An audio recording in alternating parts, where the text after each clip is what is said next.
அன்பு மக்களே வணக்கம்.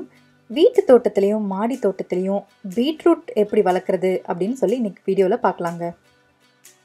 இந்த வீடியோவில் விதை முதல் பீட்ரூட் ஃபார்ம் ஆயிருக்க வரைக்கும் நம்ம பார்க்க போகிறோம். பீட்ரூட் மண்ணுக்கு அடியில் வளரக்கூடிய காய்கறி. அதனால் மண் கலவையில் பெரிய பெரிய கற்களோ குச்சிகளோ இந்த மாதிரி எதுவுமே இல்லாமல் பார்த்துக்கிட்டோம் அப்படின்னா பீட்ரூட் மண்ணில் நல்லா வளர்கிறதுக்கு ஈஸியாக இருக்குங்க.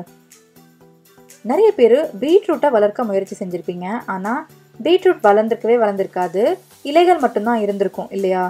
மண் கலவையை வளமாக நீங்கள் எடுத்துக்கல அப்படின்னா பீட்ரூட் சரியாக வளராதுங்க. அதனால இப்போ மண் கலவையை எப்படி எடுத்துக்கணும்னு பார்த்துக்கலாங்க. பீட்ரூட்கான மண் கலவையில் 20% செம்மண் எடுத்துக்கோங்க, இல்லைனா தோட்டத்து மண்.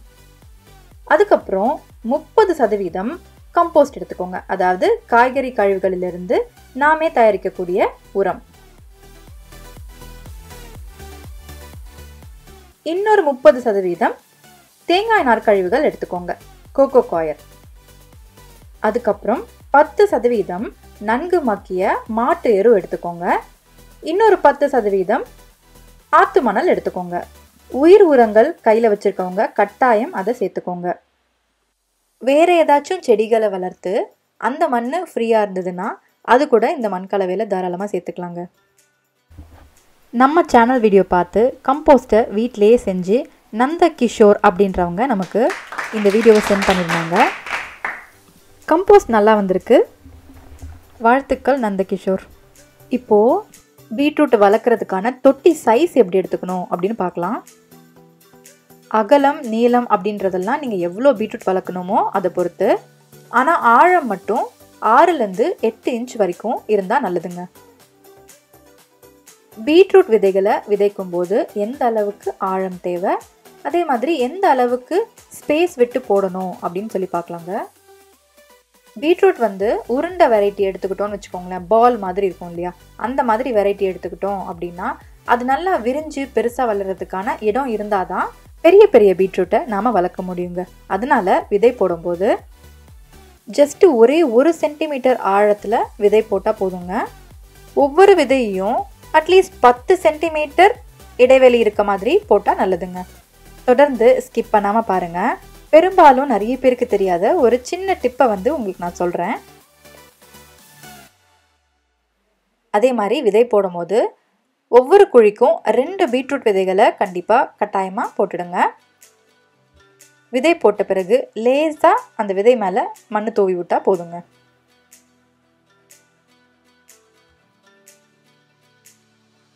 பீட்ரூட் வளர்க்குறதுக்கு க்ரோ பேக் எடுத்துக்கணும் அப்படின்னா 15x6, 18x6 இந்த க்ரோ பேக்லாம் நீங்கள் பயன்படுத்திக்கலாம். நம்ம சேனலில் கிவ் அவே கொடுத்தவங்க இந்த வீடியோ பார்த்துட்டு இருக்கீங்கன்னா இந்த 2 க்ரோ பேக்கும் உங்ககிட்ட இருக்கும். அந்த க்ரோ பேக்கில் நீங்கள் பீட்ரூட்டை விளை வச்சுக்கலாங்க.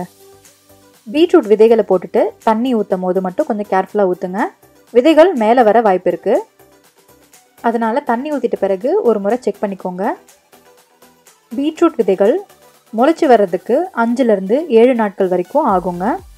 விதைகள் போட்டுட்ட பிறகு மண்ணை காய விட்டுறாதீங்க. ஈரப்பதம் இருந்துகிட்டே இருந்தால் தான் விதைகள் முளைச்சி வருங்க. இப்போ இந்த தொட்டியில் இருக்க பீட்ரூட் நாற்றுகளை வேறு தொட்டிக்கு மாற்றி வைக்க போகிறோம். பீட்ரூட் செடியை பொறுத்த வரைக்கும் நம்ம நிறையா விதைகள் போட்டுட்டு அதை எடுத்து தொட்டி மாற்றி வச்சாலும் நல்லா வளரும். அதனால் நீங்கள் விதை தட்டில் கூட விதைகளை போட்டுட்டு அதுக்கப்புறமா கொஞ்சம் வளர்ந்த பிறகு நீங்கள் தொட்டி மாற்றி வச்சுக்கலாம். தேவைக்கு அதிகமான பீட்ரூட் நாற்றுகள் வளர்ந்துருந்ததுன்னா இந்த மாதிரி தொட்டி மாற்றி வைங்க. அப்படி இல்லைன்னா எக்ஸஸாக இருக்கிற நாற்றுகளை கட் பண்ணி விட்டுருங்க. பிகினர்ஸ்க்கு இந்த மாதிரி எக்ஸ்ட்ராவாக இருக்கிற நாற்றுகளை கட் பண்ணுறதுக்கு ஒரு மாதிரி கஷ்டமாக இருக்கும். அது அப்படியே வளர்ந்துட்டு போட்டோம், நிறைய பீட்ரூட் கிடைக்கும்ல அப்படின்னு நினைக்கிறதுக்கு வாய்ப்பு இருக்குது. ஒருவேளை அந்த மாதிரி நீங்கள் செஞ்சீங்க அப்படின்னா பீட்ரூட் சரியாக வளரவே வளராது. ஒவ்வொரு செடிக்கும் க்ரோயிங் ஸ்பேஸ் அப்படின்னு ஒன்று இருக்குது. அதெல்லாம் நம்ம கரெக்டாக கொடுத்தாதாங்க நம்ம எதிர்பார்த்த மாதிரியான அறுவடை கிடைக்கும். தொட்டி மாற்றி வச்சு 10 நாள் கழித்து பீட்ரூட் நாற்றுகள் எப்படி வளர்ந்துருக்கு அப்படின்னு பார்க்கலாங்க. பீட்ரூட் குளிர்காலத்தில் வளரக்கூடிய காய்கறி அப்படின்றதுனால நம்ம தமிழ்நாட்டு கிளைமேட்டுக்கு நீங்கள் அக்டோபர் நவம்பர் மாதங்களில் விதைக்கலாங்க. இன்னும் கொஞ்ச நாள் கழித்து பார்க்கும்போது இலைகள்லாம் நல்லா பெருசாகி குட்டியாக கோலி குண்டு சைஸில் பீட்ரூட் உருவாக ஆரம்பிச்சிருக்கு. இந்த மாதிரி சமயத்தில் கம்போஸ்ட் அல்லது மண்புழு உரம் இது ரெண்டுத்தில் ஏதாச்சும் ஒன்று வந்து நீங்கள் இந்த பீட்ரூட்டை சுற்றியும் வந்து உரமாக போட்டு விடலாம். அந்த மாதிரி போட்டு விடும் போது கடகடன் வந்து நமக்கு இந்த பீட்ரூட்டோட சைஸ் பெருசாகிறது நல்லா தெரியும். பீட்ரூட் வந்து அறுவடைக்கு ரெடி ஆகிறதுக்கு 10-11 நாட்கள் எடுத்துக்கோங்க. பொதுவாக அறுவடைக்கு ரெடியாக இருக்கிற டைம்லலாம் மண்ணுக்கு மேலேயே வந்துடும். ஒருவேளை ஒரு சில வெரைட்டிக்கு இந்த மாதிரி மண் நகர்த்தி விட்டு பார்க்குற வேண்டிய அவசியமும் இருக்கலாம். நிறைய பேருக்கு தெரியாத ஒரு விஷயத்தை நம்ம இப்போ பார்க்க போகிறோம். பீட்ரூட் விதையை நம்ம போடும்போது ஒரு குழிக்கும் 2 விதை தான் போட்டிருந்தோம் இல்லைங்களா? 2 விதை தான் போட்டிருக்கோம் அப்படின்னா இத்தனை பீட்ரூட் நாற்றுகள் எப்படி வந்திருக்கும்? ஒருவேளை கை தவறி விழுந்திருக்குமோ? கீரை விதை, முள்ளங்கி விதை இதெல்லாம் நம்ம பார்த்தோம்னா நல்லா வழுவழுன்னு குட்டியாக இருக்கும். ஆனால் பீட்ரூட் விதைகளை பார்த்தோம்னா நல்லா சொரசொரன்னு இருக்கு பாருங்க. இது பார்க்கறதுக்கு ஒரே விதை போல தாங்க இருக்குது. ஆனால் பீட்ரூட் செடியிலேருந்து பூக்கள் வைக்கும்போது இந்த பூக்களோட இதழ்கள்லாம் ஒன்றா சேர்றதுனால நிறைய விதைகள் அப்படியே ஒரே விதையாக வந்து நமக்கு இந்த மாதிரி ஃபார்ம் ஆயிடுது. இந்த ஒரு விதையிலேருந்து நமக்கு 2 பீட்ரூட் நாற்றுகள்லேருந்து 5 பீட்ரூட் நாற்றுகள் வரைக்கும் எப்படி வேணாலும் வருங்க. அதனால பீட்ரூட் விதைகளை போடும்போது ஒரு குழியில் 2 விதைக்கு மேலே கண்டிப்பாக தேவையப்படாதுங்க. இந்த வீடியோவில் சொல்லியிருந்த டிப்ஸ் இன்ஃபர்மேஷன் எல்லாம் உங்களுக்கு ரொம்ப யூஸ்ஃபுல்லாக இருந்திருக்கும் அப்படின்னு நம்புகிறேன். பீட்ரூட் அறுவடையை இன்னும் ஒரு சில டிப்ஸுகளோட நம்ம அடுத்த வீடியோவில் பார்க்கலாங்க. இந்த வீடியோ பிடிச்சிருந்தா லைக் கொடுங்க. ஹார்வெஸ்ட் வீடியோவை ஞாபகமாக பார்த்து வச்சுக்கோங்க. உங்கள் எல்லாருடைய சப்போர்ட்டுக்கும் மிக்க நன்றி.